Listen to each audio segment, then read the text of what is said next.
Nah, guys, kembali lagi di channel Apresitorus, di mana channel ini akan memberikan diri kamu suatu informasi baik dari pekerjaan, asmara, keuangan, ataupun kehidupan diri kamu secara general.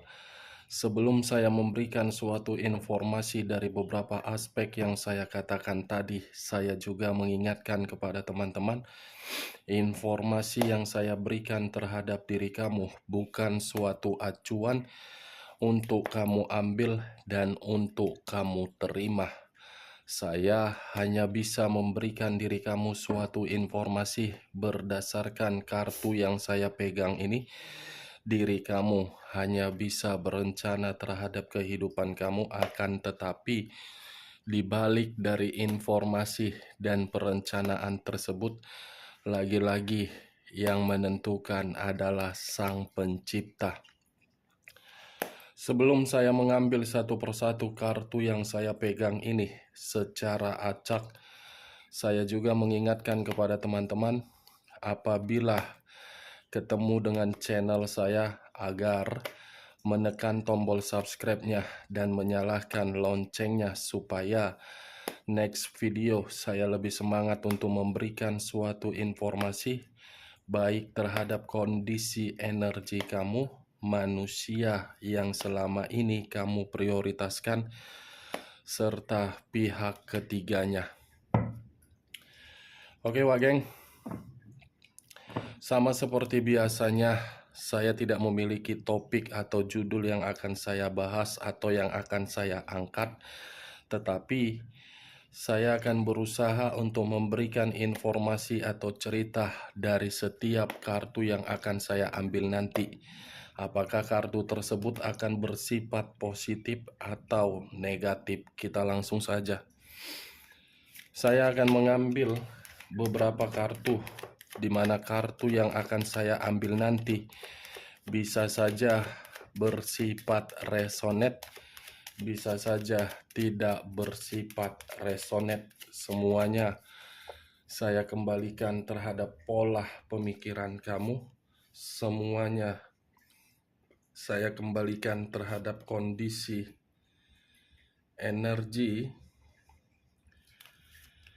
yang kamu miliki untuk saat ini.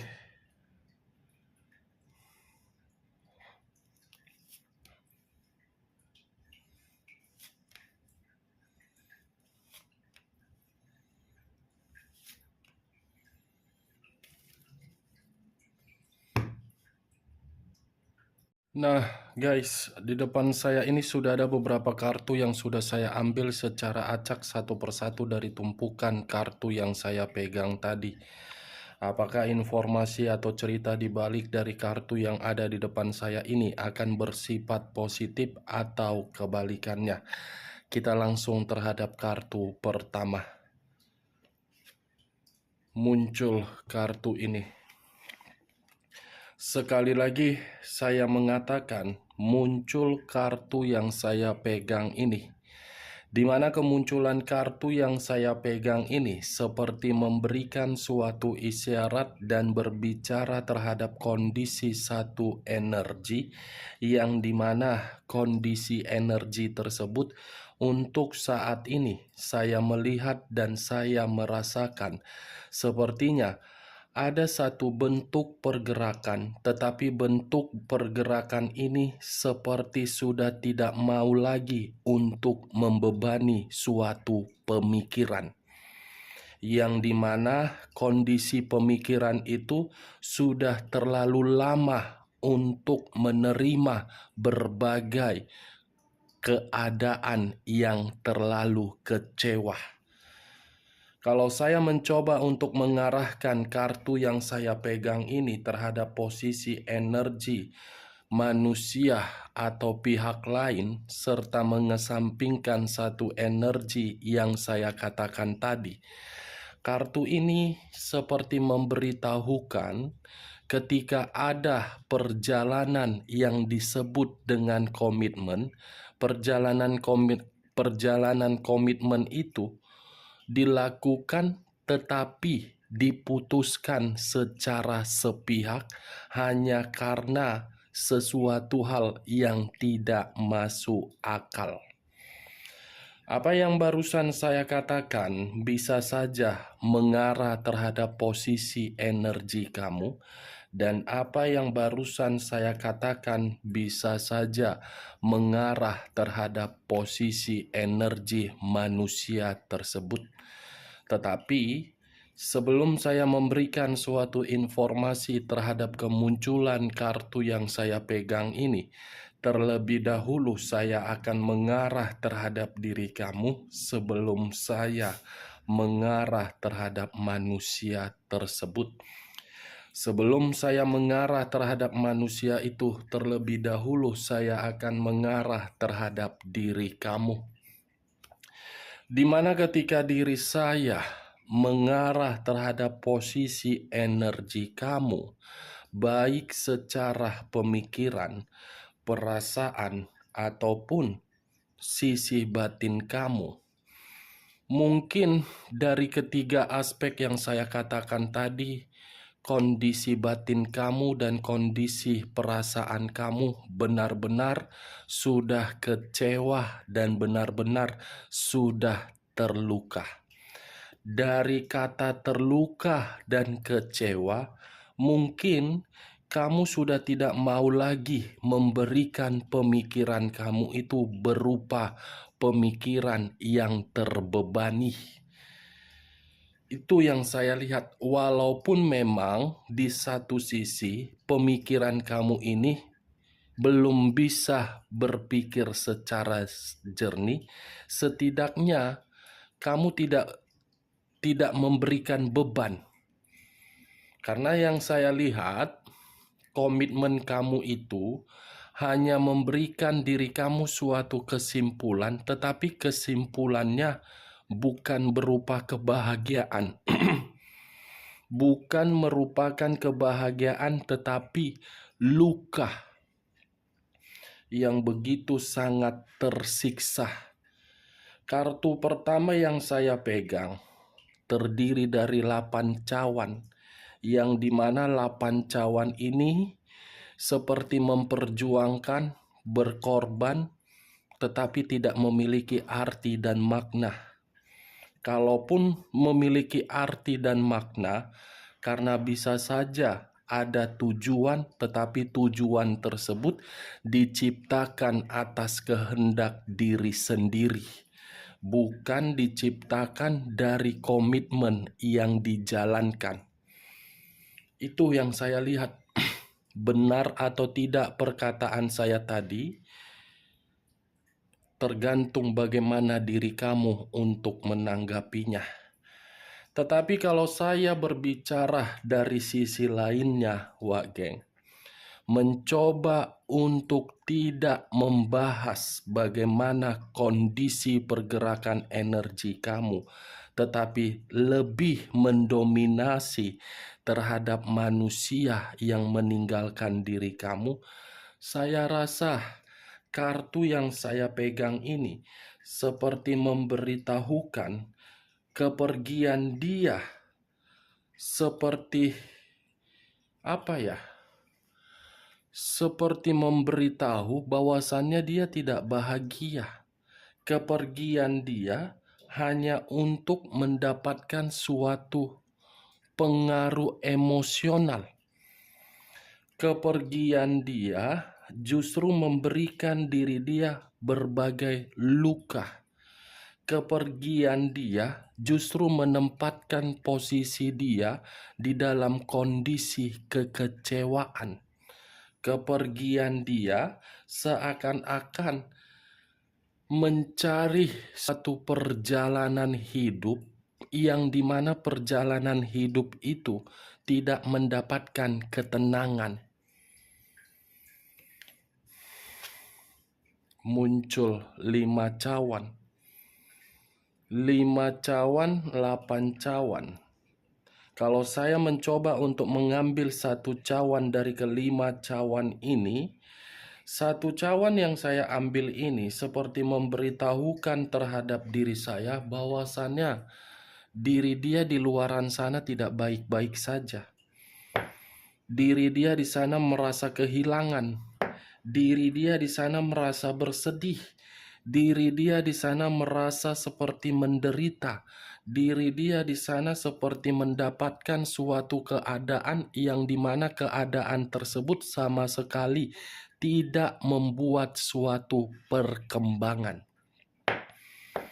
Ini kedua kartu yang saya pegang. Kalau saya lemparkan terhadap manusia itu, keadaannya parah. Tapi biarkan saja, itu kan keputusan dia. Kan dia yang meninggalkan diri kamu, bukan kamu yang meninggalkan dia. Itu dia, geng. Kalau saya berbicara dari sisi lainnya dan masih mengarah terhadap Five of Cups ini, mungkin saya pun akan mengategorikan manusia ini manusia paling goblok. Kenapa saya mengatakan manusia itu paling goblok? Sudah ada kebahagiaan, tetapi kebahagiaan itu bukan dimanfaatkan, malah ditinggal pergi. Rela meninggalkan kebahagiaan demi sesuatu hal yang belum tentu menjamin diri dia bahagia.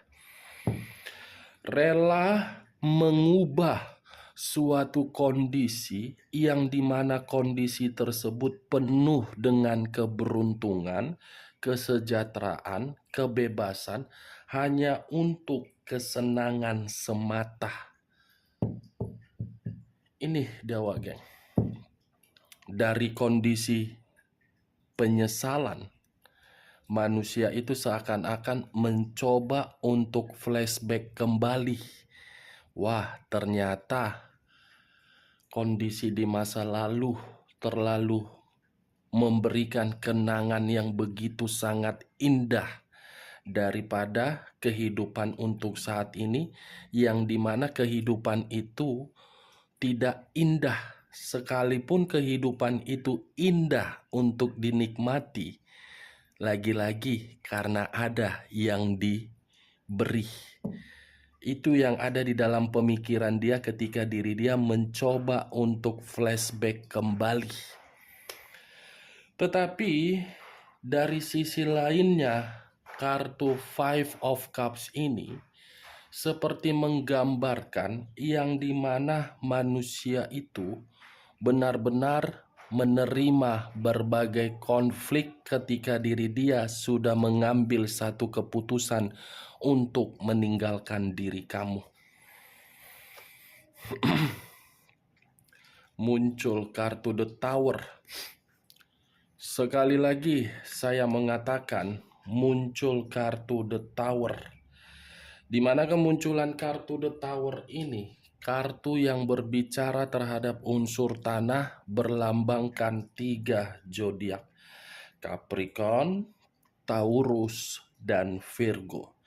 Kalau saya mencoba untuk mengesampingkan ketiga zodiak yang saya katakan tadi, kata The Tower, tower, kehancuran, keterpurukan, perubahan, resiko dari situasi kebebasan. Itu yang sedang dia nikmati atas kepergian dia. Dia pergi untuk menerima kehancuran. Dia mengubah untuk menerima suatu resiko. Dia meninggalkan untuk menerima yang namanya perubahan berupa ketidakbahagiaan. Dan bisa saja saya kategorikan manusia ini untuk saat ini seperti orang yang benar-benar membutuhkan yang namanya pencerahan. Pencerahan yang saya kategorikan ingin kembali terhadap diri kamu, tetapi kembalinya manusia ini karena dari unsur kehancuran. Karena kondisi diri dia yang terpuruk, makanya dia mencoba untuk berpikir pencerahan itu dia dapatkan dari diri kamu. Luar biasa. Itu yang saya lihat. The Tower, ada resiko yang sedang dia nikmati. muncul kartu The Devil. Lagi-lagi unsur tanah yang keluar. Di mana unsur tanah ini berlambangkan 3 zodiak. Capricorn, Taurus, dan Virgo. Kalau saya mencoba untuk mengesampingkan ketiga zodiak yang saya katakan tadi, kata the devil seperti orang yang menghadapi sesuatu hal yang dimana sesuatu hal itu menyiksa diri dia.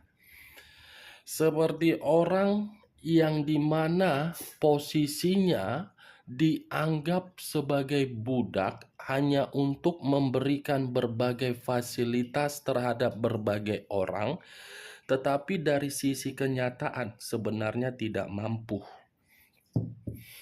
Tidak ada kartu yang positif. Pergi menerima kesedihan, menerima kehancuran, menerima penyakit.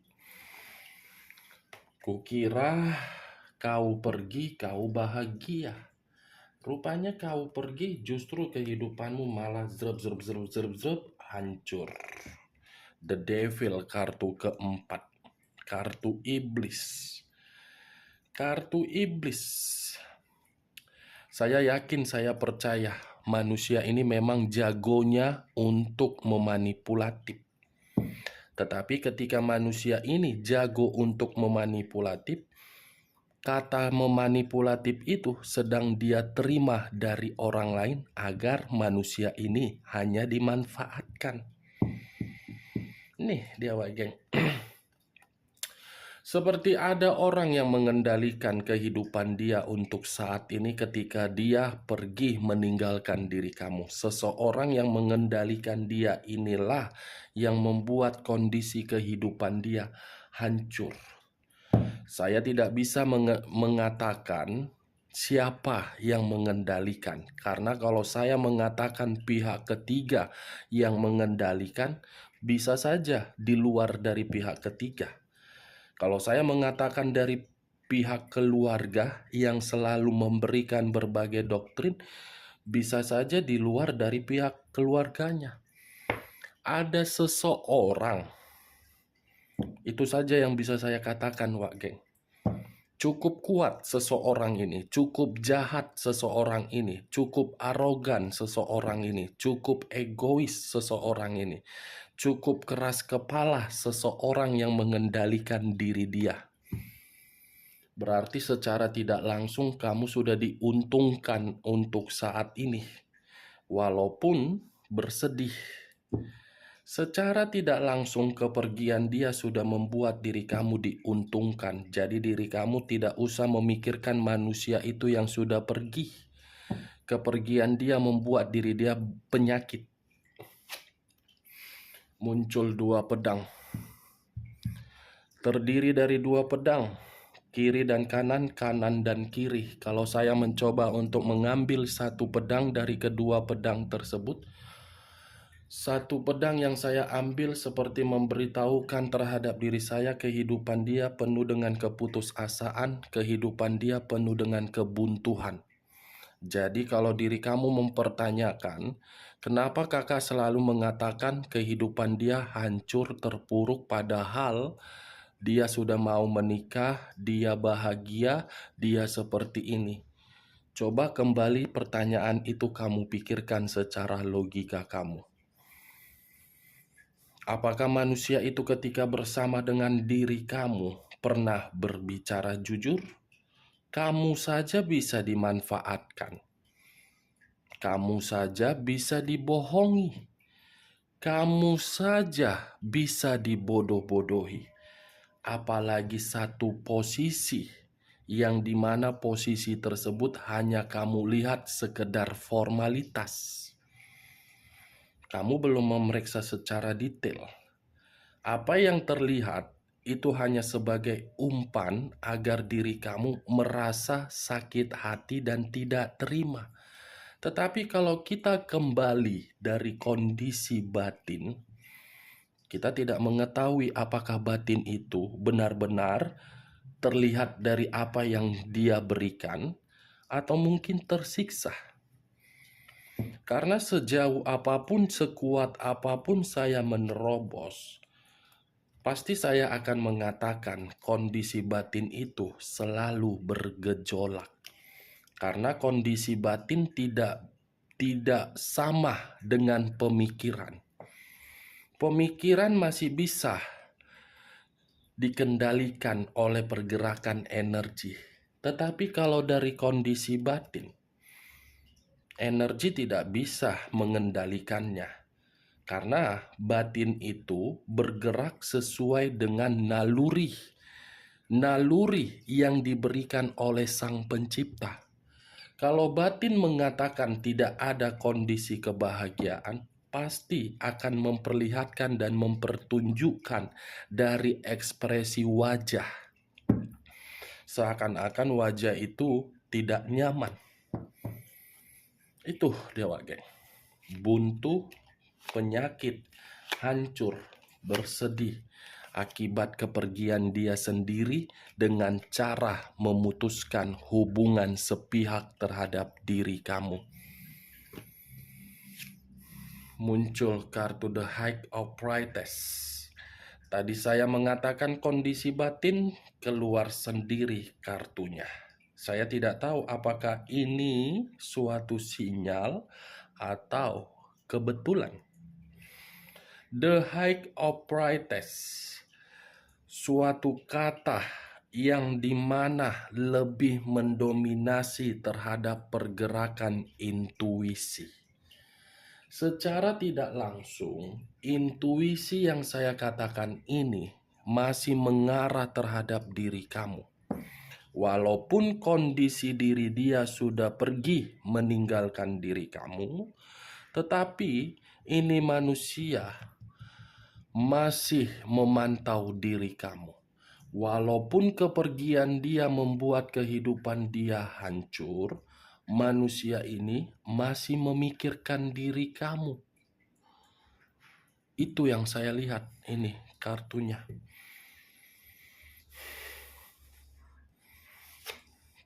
Muncul kartu Five of Pentacles. Terdiri dari 5 koin. Kalau saya mencoba untuk mengambil satu koin dari kelima koin tersebut, satu koin yang saya ambil ini, saya cukup mengategorikan kata penderitaan. Menderita secara fisik dan psikis.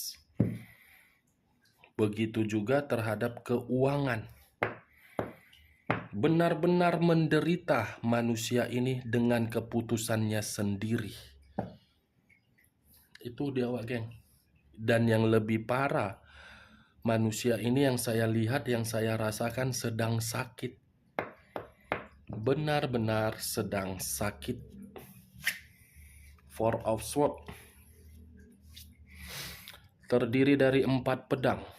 Kalau saya mencoba untuk mengambil satu pedang dari keempat pedang tersebut, satu pedang yang saya tarik memberitahukan bahwasannya kehidupan manusia itu penuh dengan kelelahan. Seperti orang yang tidak memiliki tujuan dari keputusan berdasarkan kebodohan diri sendiri. Seperti orang yang menyalahkan diri, yang dimana ketika menyalahkan diri muncul penyesalan. Ini dia, geng. Penyesalan yang begitu sangat mendalam bahwasannya dia baru sadar ternyata seperti ini ya situasi yang ditinggalkan dan meninggalkan. Benar-benar sangat sakit. Ya sakit lah. Itu dia geng. Penderitaan, batin tersiksa, kehidupan melelahkan, bersedih, kehancuran, penyakit, buntu, akibat diri dia sendiri. Jadi, daripada diri kamu memikirkan manusia itu mau hancur, mau sakit, mau kecewa, mau luka, itu bukan urusan kamu, tetapi urusan dia. Yang menjadi urusan kamu itu cuma satu, kehidupan kamu. tanggung jawab kamu, mental kamu. Itu yang harus kamu pertanggungjawabkan daripada kamu memikirkan manusia yang doyan kenikmatan kulit. Oke Wageng, hanya itu yang bisa saya berikan informasinya terhadap diri kamu. Sekian dulu informasinya. Salam kartu tarot, salam zodiak. Napas aku. Badanku nggak sehat. Badanku macam api, kepalaku mau pecah, berdiri aja udah oyong, pusing. Capek aku Tuhan.